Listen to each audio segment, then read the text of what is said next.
Muy buenos días a todos. Son las 7:20. Vamos a iniciar nuestra clase de hoy, 17 de octubre del 2023. Como lo comentamos en la sesión anterior, tienen cerrados sus micrófonos. Si alguno de ustedes tiene alguna duda o comentario, por favor levante la mano y abro su micrófono. También les pido que si tienen problemas de conexión y por alguna cuestión se desconectan, les pido que estén en contacto con alguno de sus compañeros para que su compañero me avise que están ingresando a la sala para que les pueda yo dar el acceso.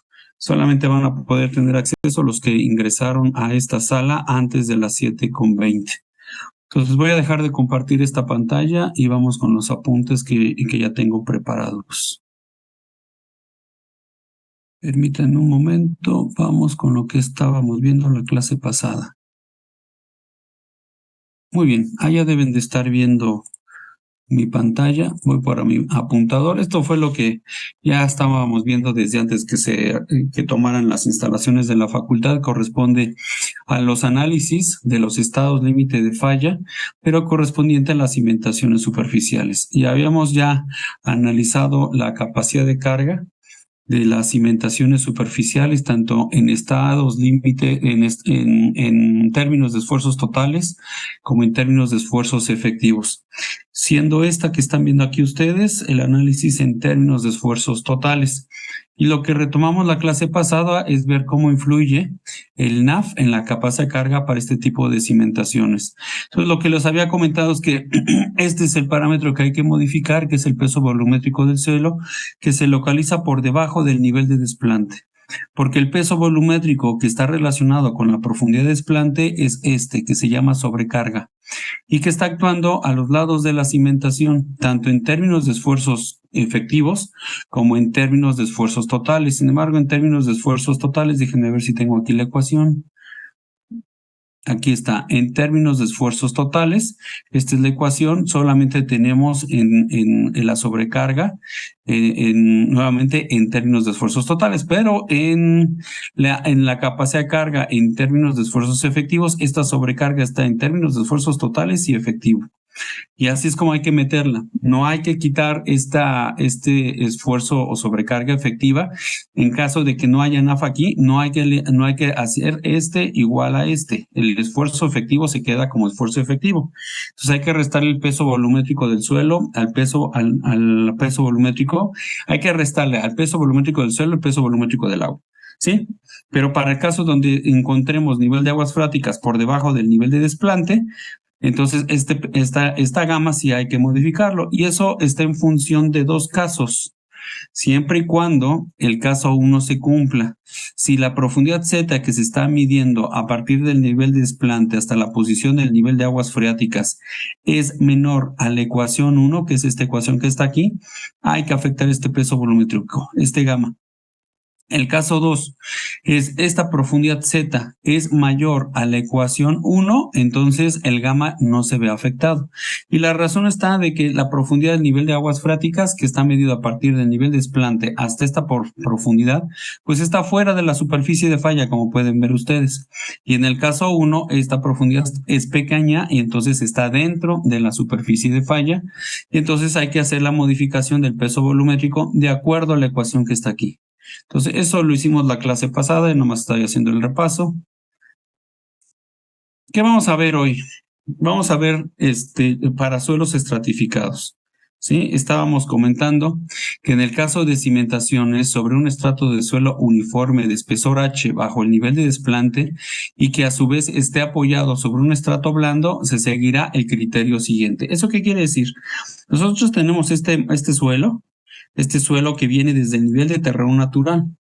Yo les había comentado que en el perfil estratigráfico de la Ciudad de México, lo primero que encontramos en la zona 2 de transición y la zona 3 del lago, tenemos una capa que es un relleno artificial. Es un relleno de un limo arenoso o una arena limosa. Sin embargo, las normas técnicas complementarias consideran este espesor de suelo a partir del nivel de terreno, del nivel de desplante de la cimentación. ¿Por qué? Porque es algo análogo a la posición del nivel de aguas freáticas. Si este espesor H es muy grande, si es igual o mayor a 3.5 veces el ancho del cimiento, entonces este espesor es muy grande, tiene una profundidad muy importante, ¿sí? Y entonces la capacidad de carga que se determina está en función de una superficie de falla que asemeja una espiral logarítmica. Entonces volvemos a utilizar la ecuación que habíamos comentado, que es la inecuación, no es una ecuación, es una ecuación que está representando precisamente el modelo mecánico de Kristianovich. Aquí tenemos los esfuerzos que se le aplican debido a la descarga de la superestructura, edificio y la cimentación multiplicado por su factor de carga dividido entre el área del cimiento y comparado con la resistencia cortante, la resistencia cortante, y en este caso es en términos de esfuerzos totales y entonces efectivos. Entonces es esta ecuación la que vamos a estar utilizando, ¿sí? Ese sería el caso 1. Si este espesor H es mayor o igual a 3.5 veces el ancho del cimiento, se ignorará el efecto del estrato blando en la capacidad de carga, ¿sí? Entonces aquí quedó abajo la arcilla y aquí arriba está esta costra superficial, ¿sí? Un limo arenoso cuyo espesor pues resulta ser muy ancho y entonces se toma en cuenta solamente la capacidad de carga de este material, ¿sí? Es decir, en términos de esfuerzos efectivos. Luego viene el criterio 2. Si este espesor H es menor a 3.5 veces el ancho del cimiento, pero es mayor o igual a 1.5 el ancho, es decir, que está variando en estos espesores, se verificará la capacidad de carga del estrato blando, pero además se tendrá que suponer que el ancho del área cargada es ese ancho B más una profundidad H, siendo esa H pues el espesor del estrato, ¿sí? Que estamos considerando. Ese caso 2 está aquí, vean. Ya la zapata se quedó aquí arriba. Yo tengo un espesor de suelo H que cumple con estos criterios, ¿sí? Ya sea que sea mayor, permítame tantito, ahí está, está de más ahí está. Ya sea que sea menor a 3.5 veces el ancho del cimiento o mayor o igual a 1.5 veces este mismo ancho, este espesor, entonces sí ya se va a tomar en cuenta que la capacidad de carga se va a desarrollar yo les había dicho que asemeja a una circunferencia, ¿no? Esta ya no es la espiral logarítmica que está aquí arriba, vean. Sí, esta se extiende un poquito más y sobre todo a la zona 3. Y esta es una espiral logarítmica que se desarrolla con respecto a la esquina del cimiento. Y esta ya no, este es enteramente un cuarto de circunferencia que también está girando con respecto a la esquina del cimiento, pero vean ahora que el cimiento pues ya no es el que se encuentra aquí arriba. Ahora se forma un trapecio cuyo espesor es ese ancho, el B, más la profundidad H que tenemos aquí. ¿Sí? Y de manera análoga se hace lo mismo para la longitud, ¿sí? Esa longitud no la podemos ver porque yo les había comentado que la capacidad de carga se determina a partir del ancho del cimiento y la longitud es perpendicular a nuestra pantalla, ¿sí? Bueno, ¿eso qué indica? Pues que hay que tomar varias cosas. El esfuerzo que se estaba aplicando aquí arriba a nivel de desplante de la cimentación, pues ya no va a ser solamente lo que habíamos comentado, ¿no? La bajada de cargas por el factor de carga. Ahora hay que dividirlo entre el área de la cimentación. ¿Qué área de la cimentación vamos a tener? Esta área que tenemos aquí abajo, que es B más H, ¿sí? Bueno, estas son las dimensiones de la cimentación.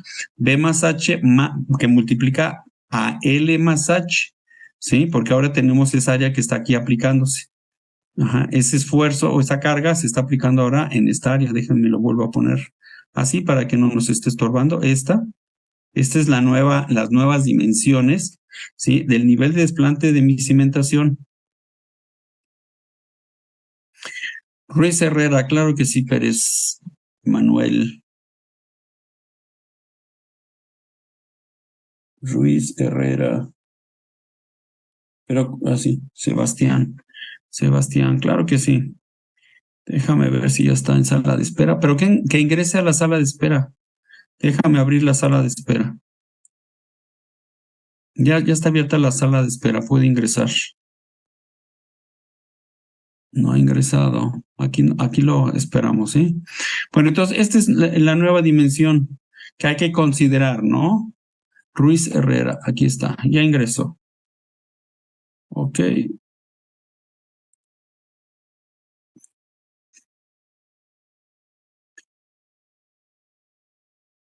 Bueno, entonces esta dimensión hay que sumar esta descarga, que es otra vez el peso del edificio de la cimentación multiplicado por su factor de carga. Ahora hay que dividirlo entre las dimensiones que se incrementaron, que es B más H, por L más H. Pero aparte hay que aumentarle el peso que está gravitando pues arriba del estrato blando, ¿no? Recuerden que esta es la arcilla. Esta arcilla, esta de aquí, es esta que está aquí. Déjeme la pongo en... Aquí, esta es la arcilla, ¿no? Ahí está, esa es la arcilla. Ese material es arcilla, ¿sí? Entonces, el peso volumétrico que está gravitando por arriba de la cota superior de la arcilla, pues hay que tomarlo en cuenta, ¿sí? Que es el peso volumétrico que está aquí representado por el espesor de ese estrato, ¿sí? Que se mide, vuelvo a insistir, a partir del nivel de desplante hasta donde se localiza la arcilla. Bueno, ¿y qué otra cosa? Pues que la sobrecarga, que es esta que está aquí actuando a los lados de la cimentación, pues también es la profundidad de desplante que estamos teniendo, pero observen que solamente llegó hasta aquí. Ahora la nueva cota es esa profundidad de desplante más el espesor de estrato que tenemos abajo del nivel de desplante, ¿no? Entonces df más h. Aquí está el df más h multiplicado por su peso volumétrico y ya llegamos hasta esta profundidad. ¿Sí? Ahí ya tenemos la sobrecarga que está actuando alrededor de la cimentación, ¿sí? Bueno, y entonces, como está en términos de esfuerzos totales, pues se utiliza la ecuación. Yo les había dicho que es la de Terzaghi, pero lo que se está modificando es el factor de capacidad de carga NC, que corresponde al de Skempton, que es el que está aquí. Y vean, aquí están las dimensiones de la profundidad de desplante, que ya no es DF, porque DF se quedó aquí. Aquí ahora es DF más H, aquí es DF más H, y B, pues ya no es B, ahora es B más H, ¿sí? Y acá lo mismo, es B más H y L, pues es L más H, ¿sí? Aquí L más H. Entonces hay que tomar en cuenta esas condiciones en donde se están aplicando las descargas de la superestructura y la sobrecarga que se está presentando alrededor de esta descarga, ¿sí? Que es la que se está poniendo que se mueva la superficie de falla, que es la que se está desarrollando con este vector que se está mostrando ahí, ¿no? Y se desarrolla tanto en el sentido derecho como en el izquierdo. Bueno, ese es el caso 2. Tenemos otro tercer caso que dice, si ese espesor H es muy pequeñito, ¿sí? Es menor de 1.5 veces el ancho del cimiento, dice, se verificará la capacidad de carga del estrato blando, otra vez en términos de esfuerzos totales, suponiendo que el ancho del área cargada es ahora esto, el ancho de la cimentación se deberá de modificar de acuerdo a la ecuación que está aquí, que es 1 más 2/3 partes de H, que es el espesor de suelo que está entre el nivel de desplante hasta la cota superior de la arcilla, ¿sí? Dividido entre el ancho del cimiento. Entonces, este caso 3 es el que está indicado más abajo. Aquí está, ¿sí? Entonces, este sigue siendo mi estrato de arcilla, que ya está gravitando por debajo del estrato de arena limosa. Me la traigo para acá, para que entiendan que esta es una superficie de falla pues, que asemeja la mitad de una circunferencia, ¿no? Y que vamos a hacerla siempre con esta ecuación. Bueno, es algo análogo, véanlo. Se sigue generando aquí un trapecio. ¿Sí? Déjenme lo limpio un poco. Ahí está, se sigue generando el trapecio. Acá se sigue generando el trapecio, pero ahora el ancho, como lo vimos anteriormente, pues ya no es B. Ahora es B que multiplica a 1 más 2/3 partes de H entre B y este H entre B elevado al cuadrado. Déjenlo incremento un poco porque está un poco chico. No se ve, está en la imagen se ve pequeña. Y ahí está, ahí está. Estas son las nuevas dimensiones de la descarga que está actuando a este nivel, que ya habíamos dicho que es DF más H.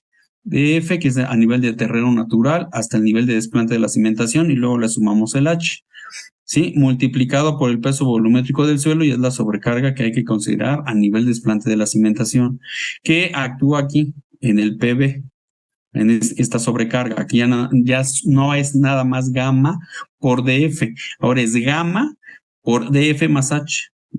Y acá, en estas condiciones de DF, B y L, DF pues ya no es DF, ¿no? Ahora es DF más H, porque estamos trabajando hasta acá abajo, ¿sí? Y este B, pues ahora es B, yo le puse aquí B', ¿no? Pero es toda esta. Y L es algo análogo. Entonces aquí en lugar de ponerle H entre B, le ponemos H entre L. ¿Sí? Y si lo ven así, es que esta sí la puedo modificar, no es imagen, ¿no? Sería, es que no, aquí no la puedo cambiar. Bueno, la cambiamos en el ejercicio. Tenemos ya un ejercicio preparado. Bueno, entonces este sería el tercer caso y el cuarto inciso, el inciso cuarto, pues no es el caso 4, simplemente indica en caso de cimientos rectangulares se aplicará a la dimensión longitudinal, a la dimensión L, un criterio análogo a la anterior, ¿sí? Es decir, aquí es L más H y aquí va a ser L que multiplica a 1 más 2/3 partes de H entre L al cuadrado. Ese es para suelos estratificados. Ok, entonces, para cargas excéntricas, vamos a ver esas dos y vamos a hacer un ejercicio, ¿sí? En donde estemos aplicando esos dos criterios. Ujú.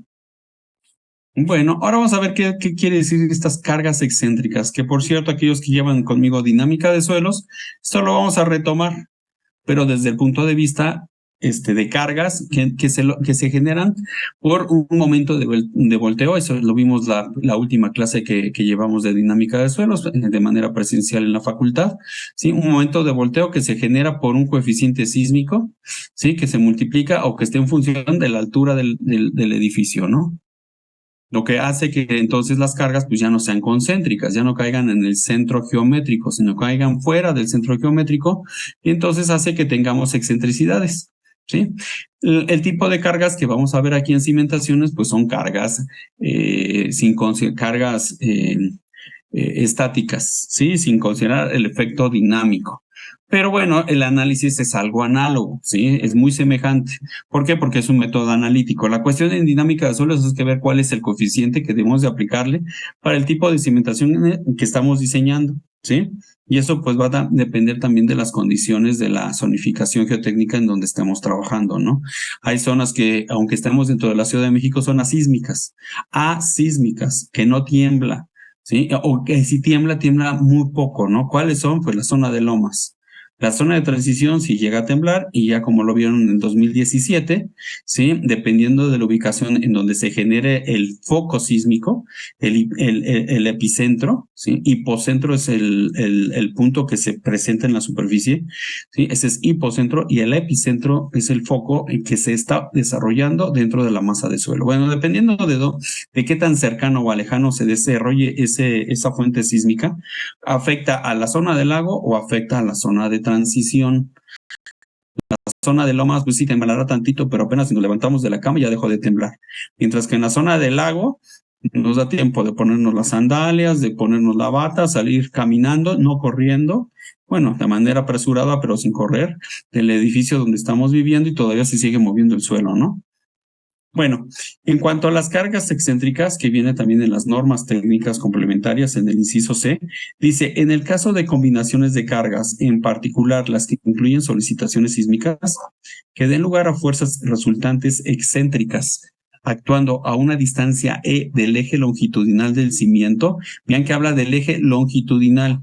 Entonces, ¿qué es lo que vamos a estar haciendo nosotros? Que este E cuando esté relacionado con el eje longitudinal, le vamos a poner un subíndice que es EX, es decir, que se está desarrollando en el sentido corto, ¿sí? Porque vamos a hacer también una reducción en el sentido largo. Entonces, este ya no va a ser EX, va a ser EY, ¿sí? Y en cuanto a los momentos que se están desarrollando bajo condiciones sísmicas, ¿sí? Pues entonces es el momento que gira alrededor del eje Y cuando estamos analizando la excentricidad en X. Sí, eso ya lo vieron ustedes en sus clases anteriores, por lo menos de física.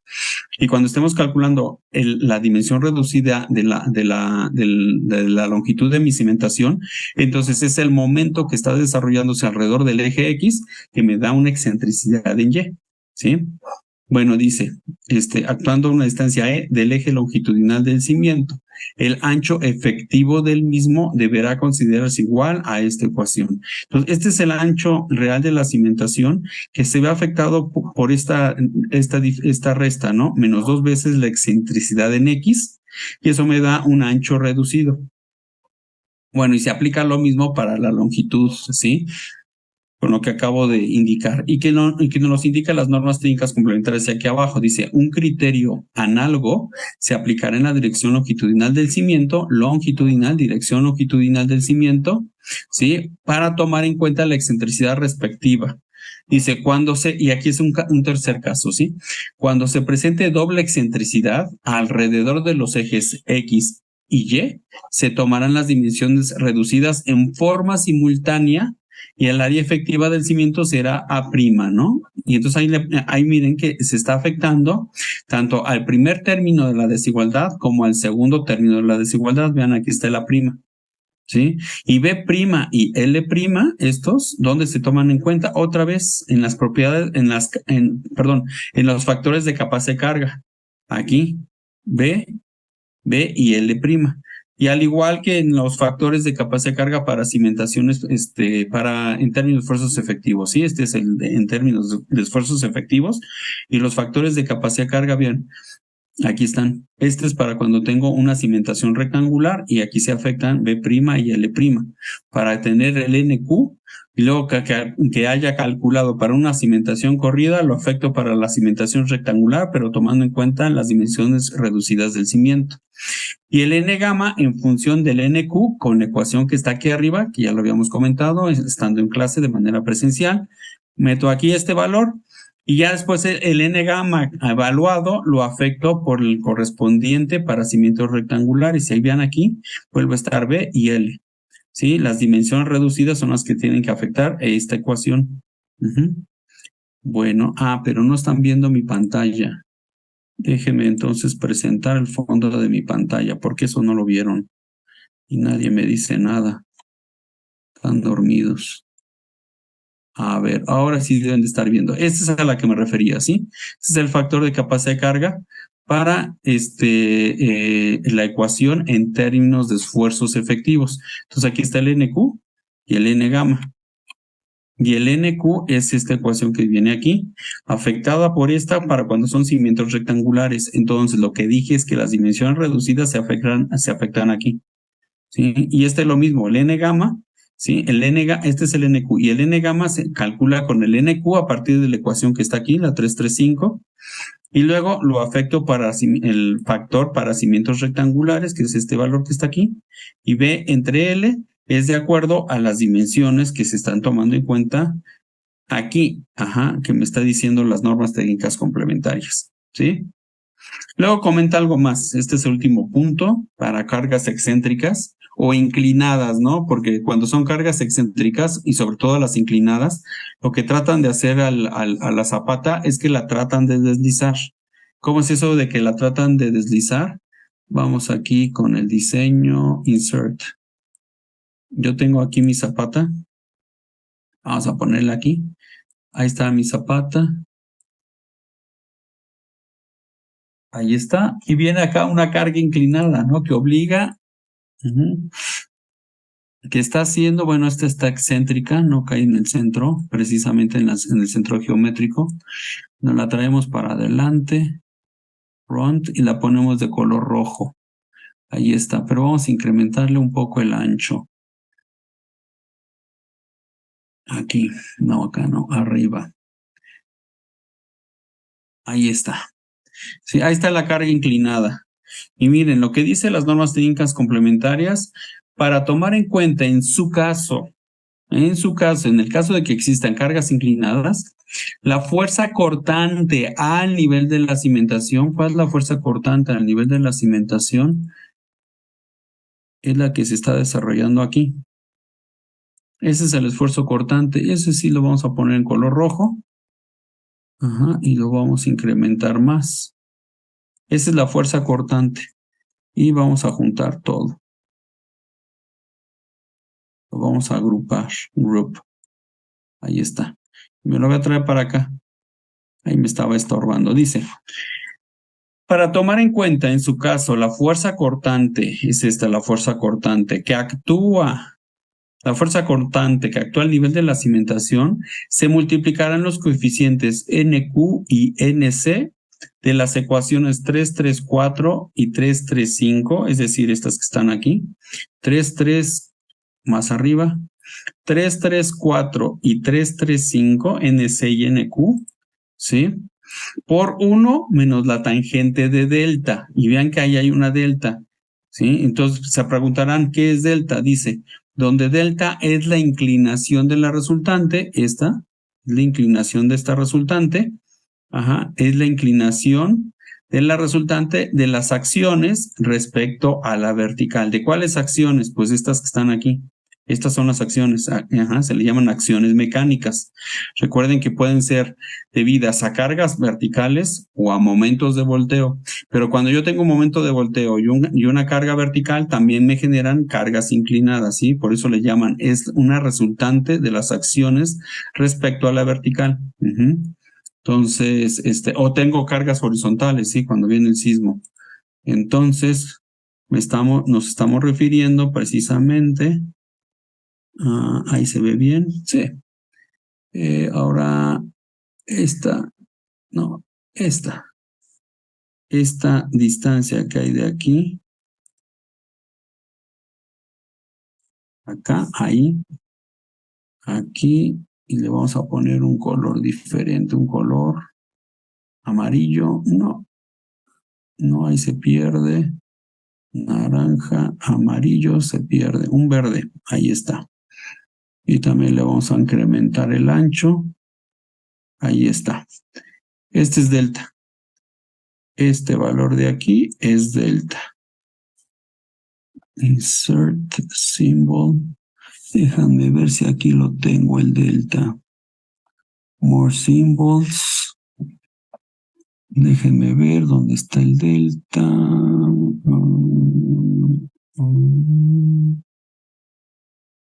No veo el delta aquí. Si no lo pongo en... Aquí está. Ahí está, ese es el delta. Close.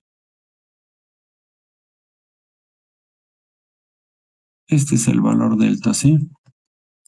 Entonces lo agrupamos con lo que ya teníamos. Ahí está, ese es el valor de delta con la horizontal, con respecto a la vertical, ¿no? Y se van a afectar los factores de capacidad de carga NC y NQ, ¿no? Que está aquí arriba. Bueno, vamos entonces ahora a los análisis de excentricidades, ¿sí? Vamos a estar haciendo entonces lo siguiente, miren. El ejercicio que corresponde a la clase de hoy dice, vamos a primero hacer el análisis de la posición de los ejes X y Y con relación al ancho de la cimentación y al largo de la cimentación, al largo y al ancho, ¿sí? Para poder hacer esa modificación del área efectiva, ¿no? Vamos a tener dos casos. Yo les había dicho, cuando el momento de volteo gira alrededor de la cimentación, alrededor del eje Y, aquí hay que tener en cuenta que este momento de volteo se está desarrollando al nivel de terreno natural, ¿sí? Al nivel de terreno natural en cimentaciones superficiales. Este momento de volteo alrededor del eje Y, ¿sí? Lo vamos a estar tomando en cuenta al nivel de terreno natural de las cimentaciones superficiales. Porque cuando tengamos cimentaciones profundas, no sé si aquí nos dé tiempo de verlo, pero por supuesto que lo vamos a ver en dinámica de suelos. Cuando tenemos cimentaciones profundas, sobre todo cajones, tenemos un momento de volteo que se está desarrollando igual al nivel de terreno natural que se desarrolla precisamente por el coeficiente sísmico y por las características de la altura de la cimentación.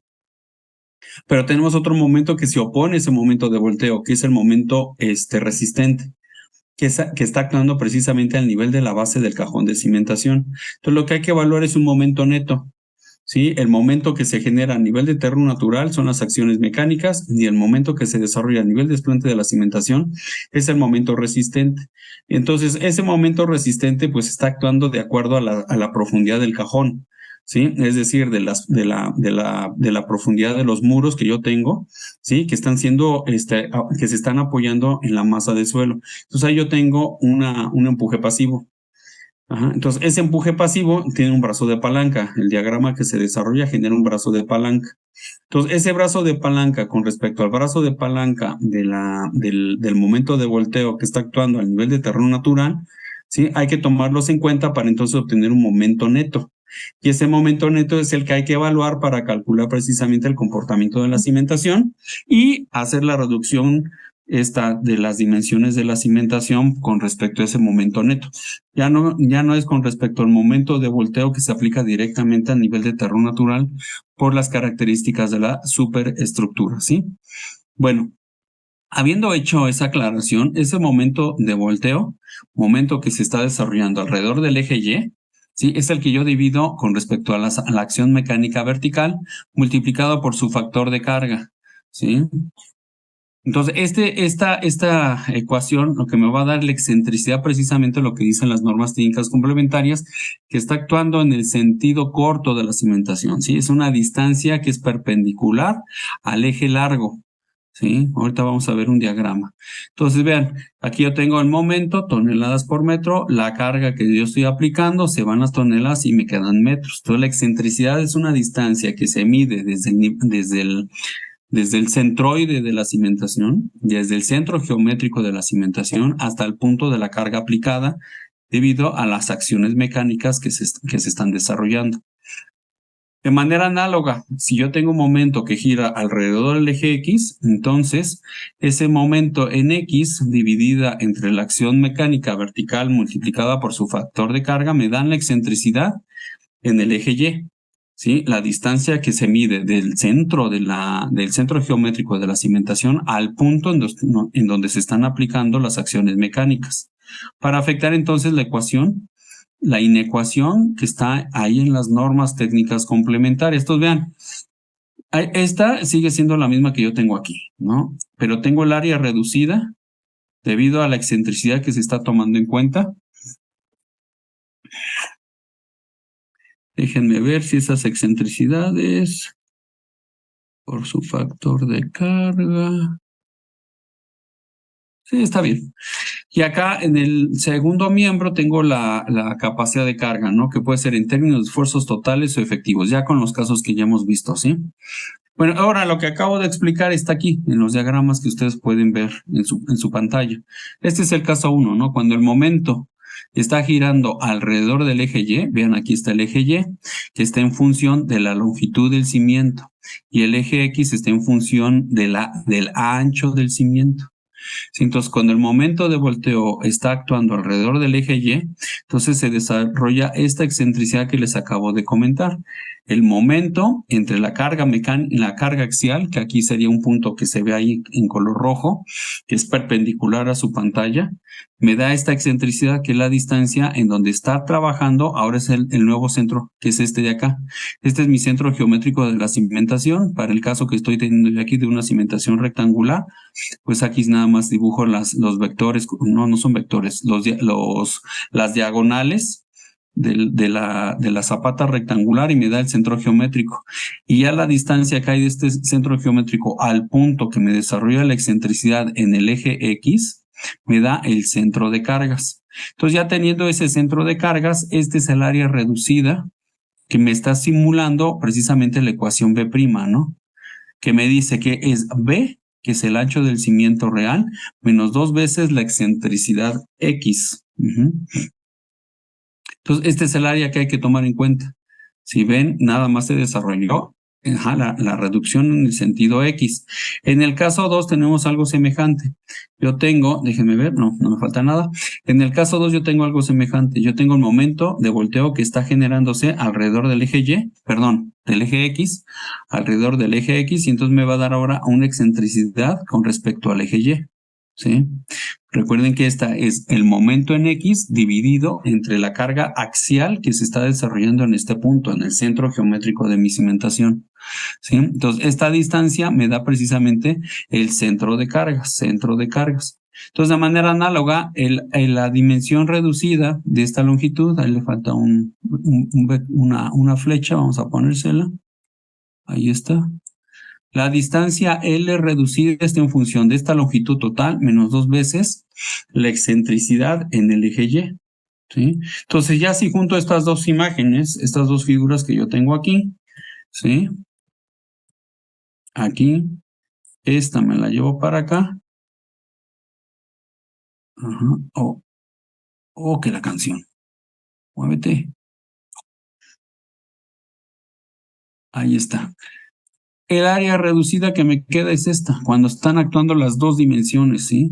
Tanto en el sentido corto como en el sentido largo. Entonces el área reducida finalmente es esta que está aquí. Cuando el momento de volteo en Y y en X están actuando de manera simultánea, ¿sí? Entonces el área reducida es este pedacito nada más. Ajá. Bueno, vuelvo a regresar la figura que ya tenía yo preparada para nada más las excentricidades que están actuando en sentido corto y en sentido largo, no de manera independiente. Bueno, ¿y qué vamos a hacer con respecto a eso? Déjeme vuelvo a ampliar la presentación. Vamos a tener que hacer un análisis. Antes de hacer el análisis de capacidad de carga, permítanme tantito, tengo una mano levantada. ¿Quién la levantó? Permítanme tantito. Aquí está. Soriano, Sergio. Adelante, Sergio. Hola, ingeniero, buenos días. ¿Podría Bueno, volver a poner la imagen de las excentricidades? Nada más para tomarles foto, por favor. claro, no hay ningún problema. Sí, déjate lo pongo que aparezcan las dos, ¿no? A ver, creo que ahí la puedes ver. No, hay que acomodártela. Ahí Sí, está. bueno, no, me faltó la del caso 2. Ok, ahí están las dos. Listo, gracias. No hay de qué.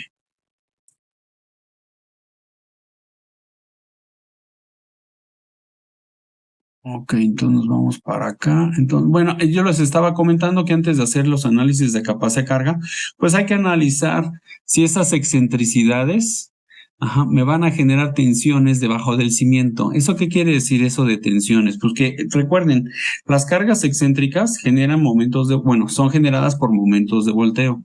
Entonces, el momento de volteo está implícitamente o está relacionado con esa excentricidad, ¿sí? No quiere decir que ya desapareció el momento de volteo. Lo único que estamos haciendo es que estamos estudiando en dónde cae esa carga, ese momento de volteo en una carga vertical, pero está actuando el momento de volteo en la cimentación. Entonces, vean, lo que se recomienda es analizar las dimensiones de lo que se llama kernel. El otro día estaba dando clases en posgrado y me decían unos estructuristas, nosotros ya no le llamamos kernel, le llamamos tercio medio, ¿no? Bueno, pues llámenle como quieran. Kernel o tercio medio de la cimentación es esta ecuación está mal, es aquella distancia, aquella distancia cuya dimensión se calcula a partir de esta relación. Es el ancho del cimiento dividido entre 6 y el largo del cimiento dividido entre 6. ¿Eso qué me dice? Miren, aquí está la cimentación, lo estoy viendo a partir del ancho de la cimentación y la estoy dividiendo en 6 partes iguales. 1, 2, 3 hacia la izquierda, 1, 2, 3 hacia la derecha. Vean que que la división parte desde el centro geométrico de la cimentación, pero aquí lo estoy viendo en sentido corto y en una sección, ya no en planta. Esto es en planta, esto que les estoy poniendo es en planta, ¿sí? Es más, les puedo poner aquí, este es en planta, esto es en planta, ¿sí? Esto es en planta. Todo lo que estoy analizando aquí, lo estoy analizando desde el punto de vista de una sección en planta. Y esto que les estoy mostrando acá es de una sección.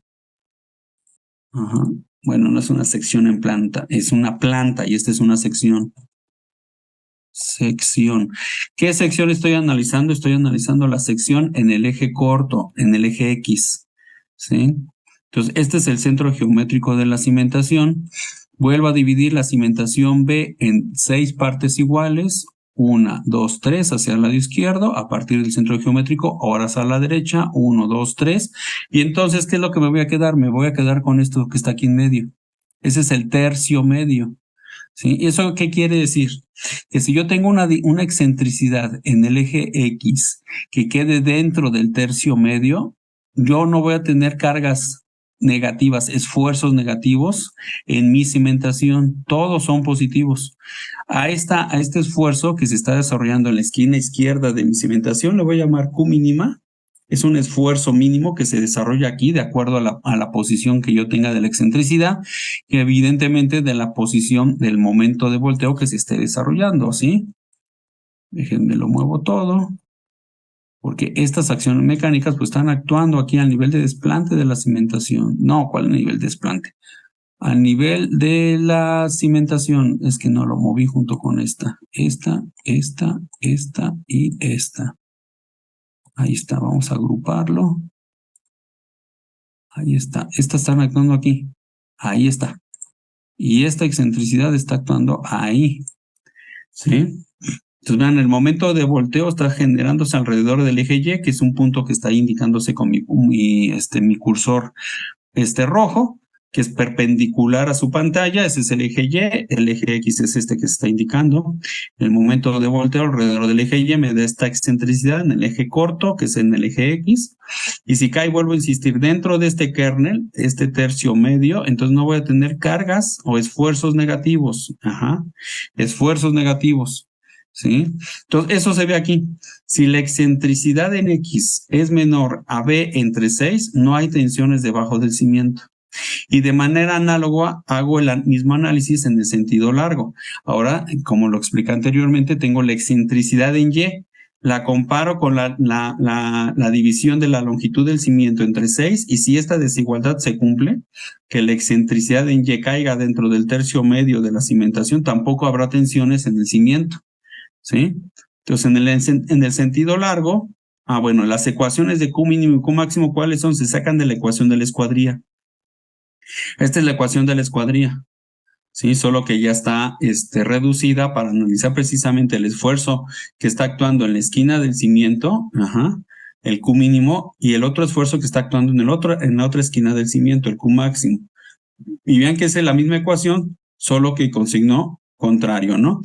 Mientras que el Q mínimo es la bajada de cargas, y ahora aquí ya sin multiplicarla por el factor de carga, entre el área del cimiento, las áreas reales del cimiento, ¿sí? Que multiplica a 1 menos 6 veces la excentricidad en X, entre B, el Q máximo es lo mismo, perdón, pero con signo positivo. Por eso bien que cuando la excentricidad aquí, déjenme lo incremento, ¿no? No puedo hacerlo más grande, mejor hago mi pantalla. Por eso vean que cuando la excentricidad es muy grande, este valor sale negativo, ¿no? Este resulta ser mayor a 1 y es por eso que este valor sale negativo. Y entonces este diagrama pues no puede resultar así como lo estoy dibujando aquí. ¿Cómo va a resultar? Como viene acá abajo, como viene aquí. Esta es la carga mínima que me va a dar negativo y entonces aquí con triángulos, ¿cómo le llaman? Triángulos equivalentes, puedo determinar cuál es la zona debajo de mi cimentación que está teniendo esfuerzos negativos. Es decir, que se está girando mi cimentación, ¿sí? Entonces, nada más déjenme cambiar ese color rojo, no me gusta. Ese más bien, como que confunde. Esto los confunde. Mejor así. Y lo mismo hago aquí. Déjenme lo borro. Lo borro. No tiene caso. Bueno, en el eje X, ya lo habíamos comentado. En el eje Y es algo semejante. Solo que ahora el momento de volteo se está desarrollando con respecto al eje, perdón, al eje largo, que es la excentricidad en Y. Lo agrupo. Y las cargas son las que están actuando aquí en la parte superior de la cimentación, ¿no? Pero ahora lo estoy viendo desde la parte del eje largo, ¿sí? Vean que ahora aquí está el eje Y, ¿sí? El punto que estoy ahí indicando con color rojo es el eje X, que es perpendicular a su pantalla, en donde está actuando precisamente el momento alrededor de ese eje, ¿no? El momento en X. Entonces vuelvo a hacer el mismo análisis, divido la longitud de la cimentación entre 6, 1, 2, 3, 1, 2, 3, y si otra vez la excentricidad en Y cae dentro del tercio medio, entonces los esfuerzos que se desarrollan debajo de la cimentación son todos positivos. Aquí la cuestión es que la ecuación cambia un poquito, ¿no? Vean, voy a dividir la presentación. A ver, tengo dos comentarios.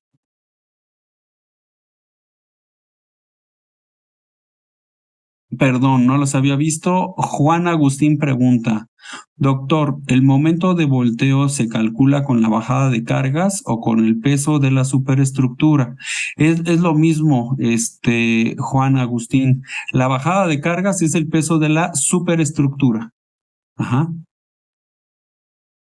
¿sí? Y Yelani Fuentes pregunta, profesor, ¿podría aceptar nuevamente a Tinoco Aguilar? Ya lo acepté, ¿no? ¿O no entró, Yelani? Sí fue el que entró, ¿no? A ver, déjenme ver si está en la lista. Si no, dile por favor que ingrese. Dice que está bloqueado. A ver, deja abrir la... No, esa no. Déjame abrir ¿Dónde está? Acá arriba. Ya, dile que ingrese, por favor, Yelani. Vamos a esperar a que ingrese Tinoco participantes. Bueno, mientras ingresa Tinoco, gracias, Yelani. Bueno, mientras ingresa Tinoco, entonces vean, voy a dividir la presentación, view, lo divido. Esta es la ecuación para en el sentido largo, Q mínimo y Q máximo, y aquí está Q mínimo y Q máximo para el sentido corto.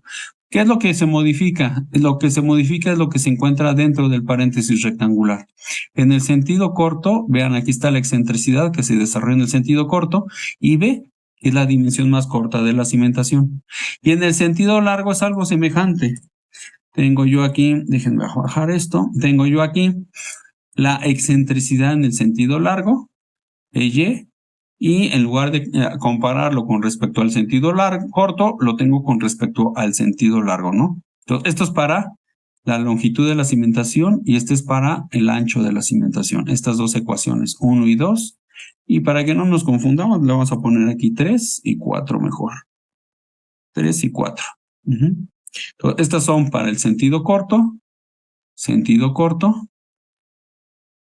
en el eje X, y estas son para el sentido largo en el eje Y.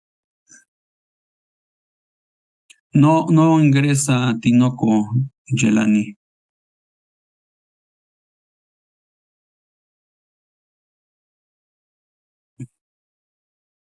Bueno, voy a dejar de dividir esto. Bueno, y lo mismo sucedería, ¿no? Si yo tengo aquí una carga en el sentido largo, un momento de volteo en el sentido largo, que cae fuera del kernel, la excentricidad no cumple las desigualdades anteriores, que la excentricidad sea más grande que la dimensión de B entre 6, pues entonces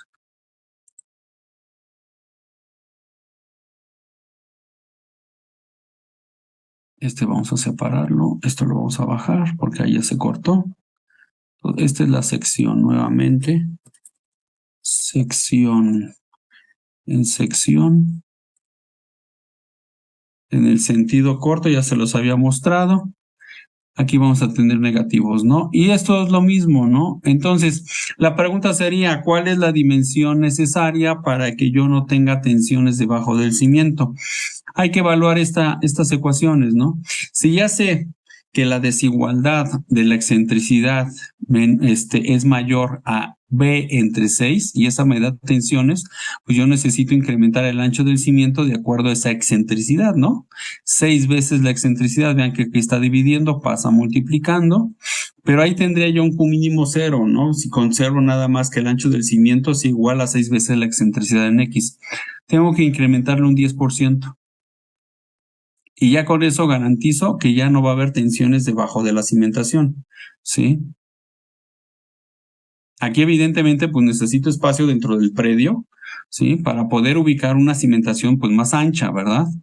Y lo mismo agrego en el largo del cimiento, el criterio es el mismo, va a ser 6 veces la excentricidad en Y, que es despejar este 6 acá, está dividiendo, pasa multiplicando, y le sumo un 10%, y ya con eso ya garantizo que no haya tensiones debajo del cimiento en el sentido largo y en el sentido corto. Pero vuelvo a insistir, eso se puede hacer siempre y cuando tengamos todavía un predio lo suficientemente grande para hacer la zapata más grande, ¿no? En lugar de que sea una zapata de 2x2 o de 2x4, va a ser una zapata de 4x4. Sí, si es zapata cuadrada. O si era rectangular de 2x4, entonces va a ser de 3x5, ¿no? De 3x6. ¿Qué pasa si no cabe? Pues entonces vamos a tener que colocar cimentaciones profundas aquí debajo de la cimentación. Aquí vamos a tener que colocar, y es el tema que vamos a ver en yo creo que la próxima semana. Hoy es martes, el próximo jueves terminamos esta clase de excentricidades y la próxima semana ya vamos a empezar con cimentaciones profundas. Bueno, habría que colocar aquí una cimentación profunda, pila o pilote, ¿no? Aquí una pila, control copy, control V. Acá otra pila, por eso hay que conocer cuál es el área que está generándose tensiones para ver, a ver, es que son tensiones, pues las tiene que tomar el pilote, ¿no? Pues entonces tengo que acercar los pilotes para que estos pilotes tomen esta carga de tensión. Ajá, y luego, esto lo agrupo y voy a tener que tomar en cuenta también que existen cargas, no se copiaron, vamos a agruparlas, copiar. Permítanme tantito, copy. Control V, ahora sí. Y lo mismo vas a tener que tener acá en el extremo derecho, pues también dos pilotes, vamos a conectarlos con la zapata. Ahí están ya conectados con la zapata. Dos pilotes que estén trabajando a compresión. ¿Sí? Vean cómo se está generando ahí. Dejen borrar otra vez esto. ¿Sí? Vean cómo aquí se está generando el momento de volteo, ¿no? Ahí está el momento de volteo. Entonces, estos pilotes pues no van a dejar que la cimentación gire hacia la derecha, ¿no? Estos van a estar trabajando a compresión y estos van a estar trabajando a tensión o a extracción que le llaman, ¿no? La tensión en mecánica de suelos no es bien vista con nuestros colegas geotecnistas porque no hay tensión en la masa de suelo. Recuerden que el suelo no es capaz de soportar tensiones, tantito que le quitemos confinamiento al suelo y falló. Entonces estos pilotes pues, no están trabajando a tensión, están trabajando a extracción. Ese es el fenómeno físico que estamos haciendo con los pilotes, ¿no? Los estamos jalando aquí. Ajá. Entonces, esa es extracción, no es tensión. Luego la gente se pone medio especial, ¿no? Porque dices que no te entiendo. ¿Qué dices de tensión? Extracción, compresión. Bueno, lo borro porque estos temas todavía no lo vamos a ver. Ahí lo dejo. Bueno, este fue el ejercicio que hicimos en la clase pasada, ya no lo voy a repetir. Vámonos al ejercicio del día de hoy. Si nos da tiempo, porque son 8:13. A ver, Soriano nos está levantando la mano. A ver, permítanme tantito. Adelante, Sergio. Profesor, ¿podría volver a poner la imagen de cuando la excentricidad bueno, es mayor a B entre 6? ¿Esta de aquí? Sí, A ver, déjate la limpio. Ok, la canción. Y te la pongo. Ahí sería, ¿no? sí. Y te separo estas dos ecuaciones. Listo, gracias. No hay de qué. No, adelante. Ok. Y déjame volver a poner esto. Entonces, este fue el ejercicio que hicimos la clase pasada. Hoy desafortunadamente me voy a tener que desconectar temprano porque tengo una reunión a las 9. Ya son 8:15. Entonces nada más vamos a plantear el ejercicio, que es la clase que tenía ya planteada aquí, pero ya no me va a dar tiempo de resolverlo. Vamos a plantearlo nada más. Ajá. Y permítame un momento. Yelani, levantaste la mano. Adelante, Yelani. Hola, profe, buenos días. Bueno, Lo que quería preguntar, ya no escuché bien o se me fue, es que cuando el momento de volteo es mayor a B entre 6 y no hay área suficiente, ¿se usan los pilotes? sí, exacto, es correcto. Ok. Mayor a B entre 6, ¿verdad? Así es esta desigualdad que te acabo de poner aquí arriba, mira, aquí.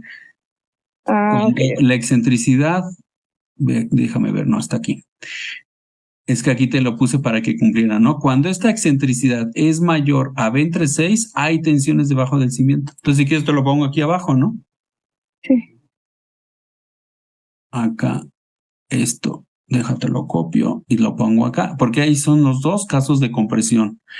Y este es cuando es caso de tensión. Entonces, cuando se cumpla que la excentricidad es mayor a B entre 6, sí hay tensiones aquí. Sí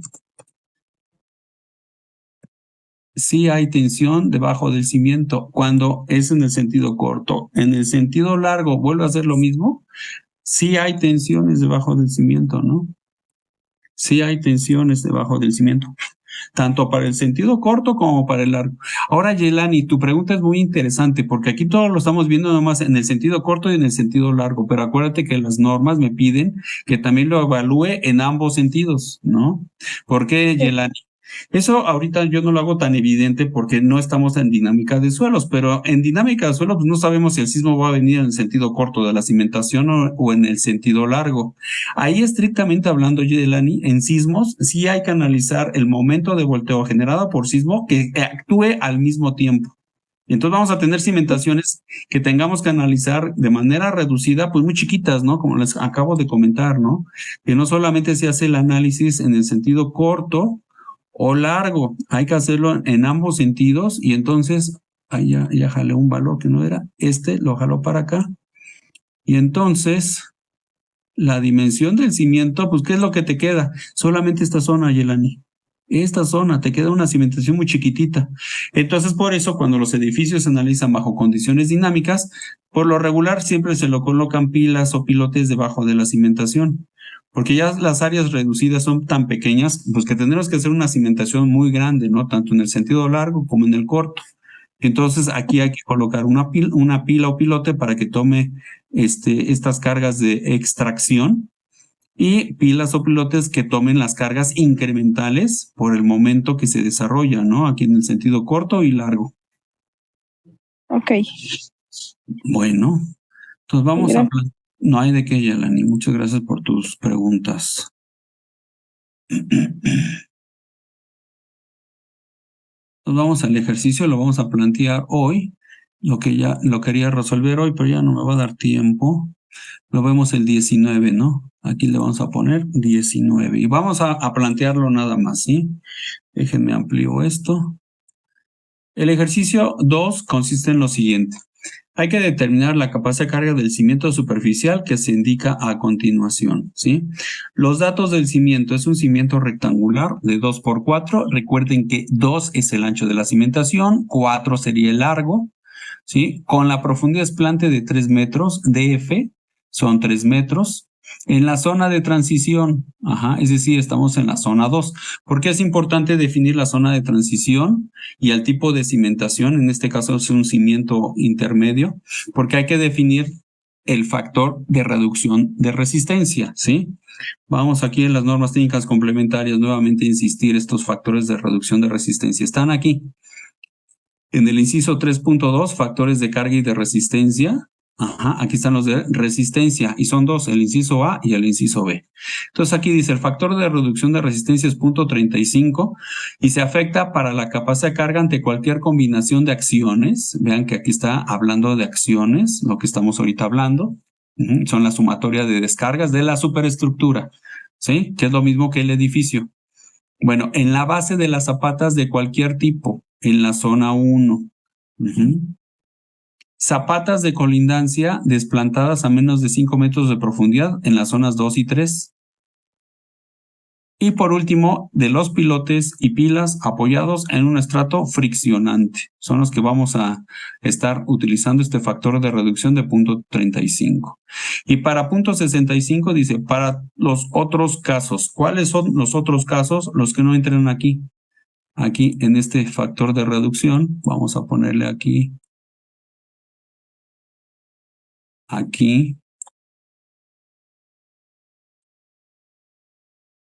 Ya llegó Tinoco, ya lo admití.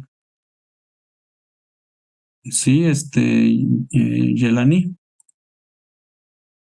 Ya está Tinoco con nosotros, ya ingresó.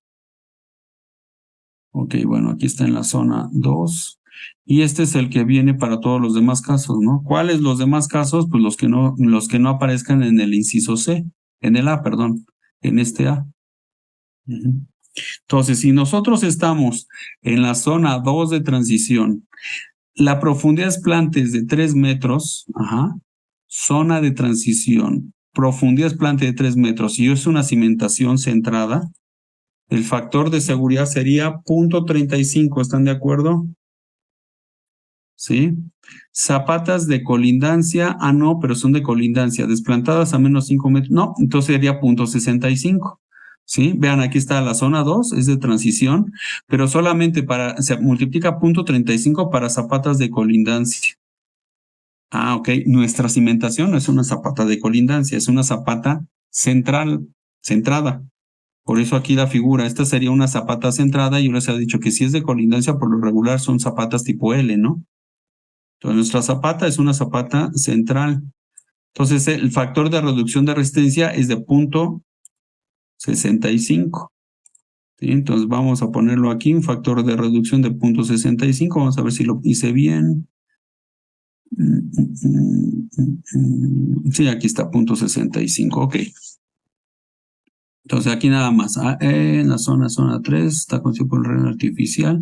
Entonces aquí vamos a ponerle nada más entre paréntesis un factor de reducción de 0.65, ¿sí? Entonces, debido a lo anterior,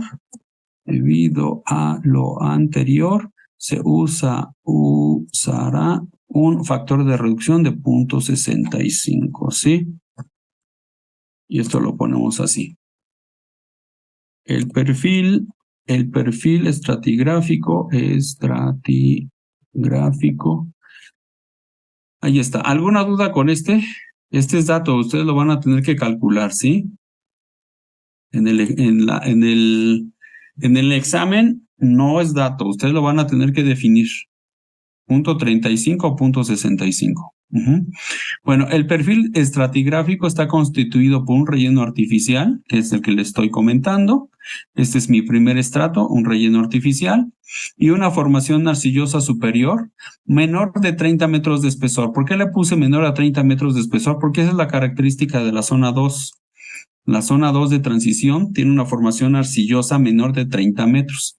Si fuera mayor de 30 metros, pues ya no estaríamos en la zona 2, estaríamos en la zona 3, en la zona del lago, ¿sí?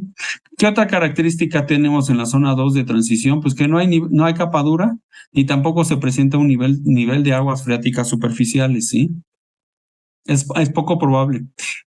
Tal vez sí se encuentren, pero ya no son niveles de aguas freáticas, ¿sí? Son mantos colgados, por lo que les decía, ¿no? Tenemos una extracción de agua muy importante que hace que las presiones de poro se vayan disipando y entonces ya no tenemos esa presión de poro hidrostática, ¿sí? Ya no se incrementa a 45 grados con respecto a la profundidad. Bueno, y entonces, de acuerdo con todo lo que estamos indicando aquí, vamos a analizar. Miren, aquí ya le puse que es caso 3, pero vamos a ver por qué es caso 3. Vean, aquí tengo yo mi perfil estratigráfico. Es mi formación del primer estrato, es el relleno artificial. RA, aquí estoy indicando, es un relleno artificial, ¿sí? Que tiene un espesor aquí está, de 4.5 metros. 4.5 metros. La profundidad esplante está a 3 metros de profundidad. Entonces, eso me va a dar el H, ¿están de acuerdo? Es la profundidad esplante menos el espesor del estrato E1. Eso me va a dar el H que está aquí, que le falta su flechita. Ahí está. Ese es el H. ¿Sí? Bueno, aquí está el nivel de aguas freáticas, que coincide exactamente con el nivel de desplante de la cimentación. A ver, déjeme ver porque le puse. Y hay NAF superficial. Perdón, había dicho que no había NAF superficial. Sí hay NAF superficial, ¿no? Y aquí para el ejercicio, el NAF coincide con el nivel de desplante de la cimentación. Ahí está. Con el nivel de desplante de la cimentación. Ok. Entonces, si este es el nivel de desplante de la cimentación, aquí voy a necesitar un peso volumétrico saturado. Así es, aquí no lo puse. Hay que determinar un peso volumétrico arriba del NAF, es 1.7. Aquí es de 1.7. Aquí hay que determinar un peso volumétrico sumergido. Entonces, este es un peso volumétrico saturado. Vamos a poner, este es el de la muestra, como dicen las normas, el de la muestra 1, ¿no? Del estrato 1. Así, peso volumétrico de la muestra del estrato 1. Luego vendría el peso volumétrico saturado. Saturado del estrato 1 y ese tiene que ser un poquito más grande porque hay que tomar en cuenta el peso del agua. Vamos a ponerle de 0.79 para que no quede tan alto, ¿no? Este es de 0.70, este es de 0.79. Luego viene la formación arcillosa superior a partir de la profundidad que corresponde al espesor del estrato de relleno artificial de 4.5 metros. Sí, este también es con una flechita. Ahí está.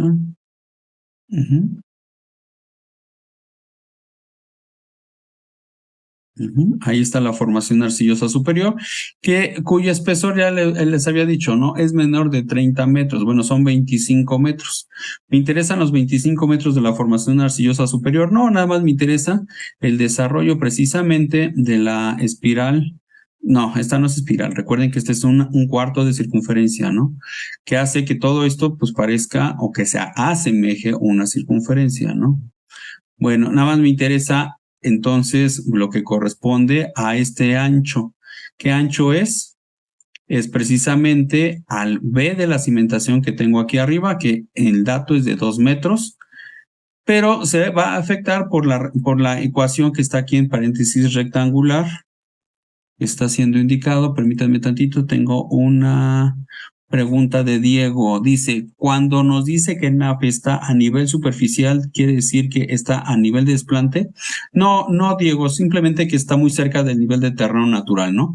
Que puede coincidir con el nivel de desplante o que puede estar por arriba de él.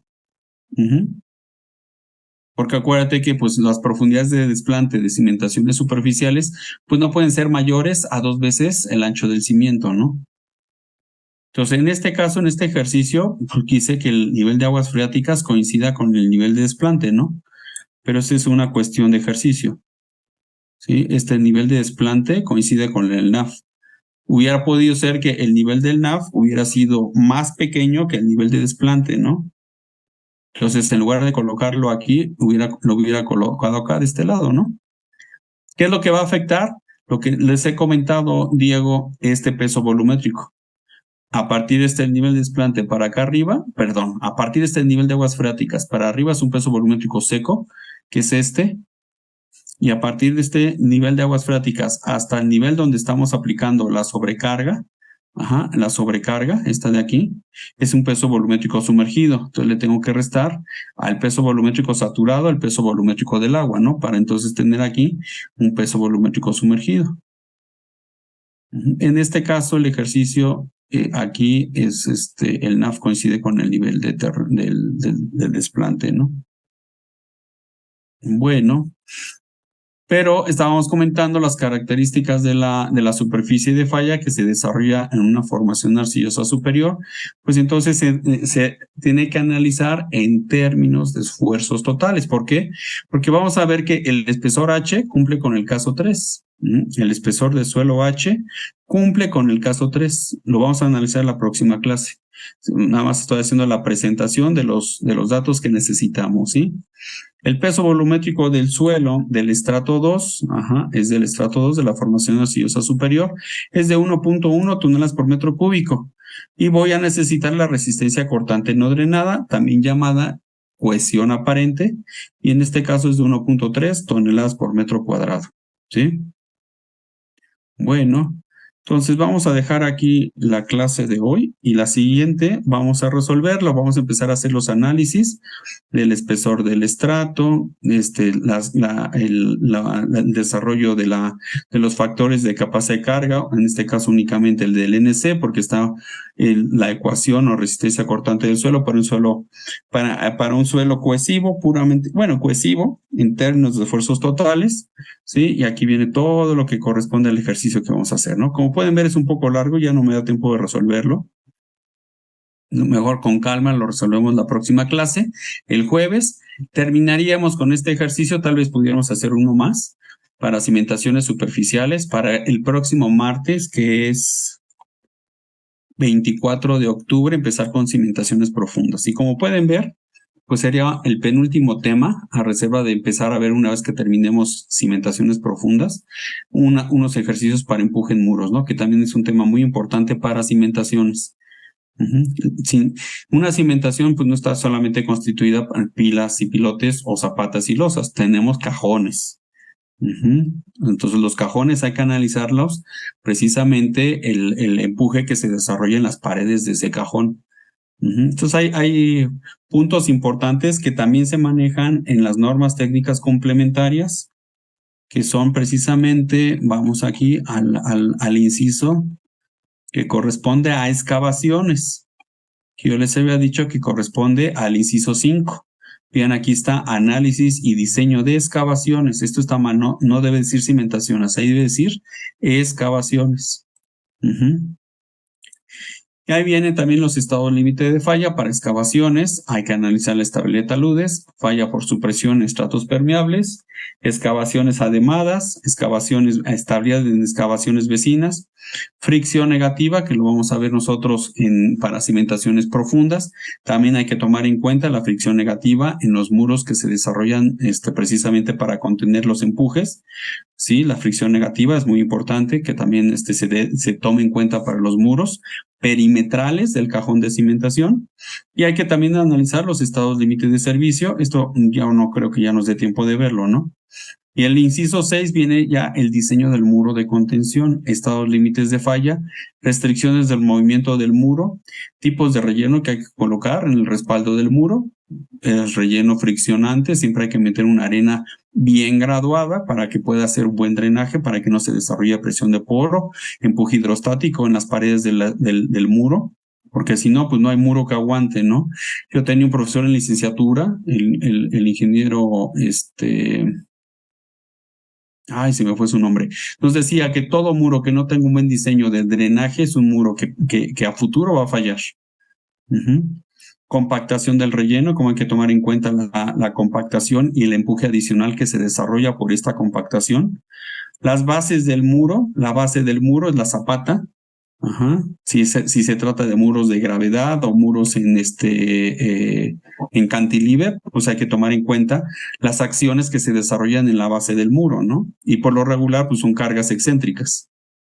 Y los estados límite de servicio, pues es el análisis de asentamientos. Tampoco no creo que nos dé tiempo de ver esto. Bueno, con esto entonces dejo de compartir y me despido. Cuídense mucho. Nos vemos el próximo jueves.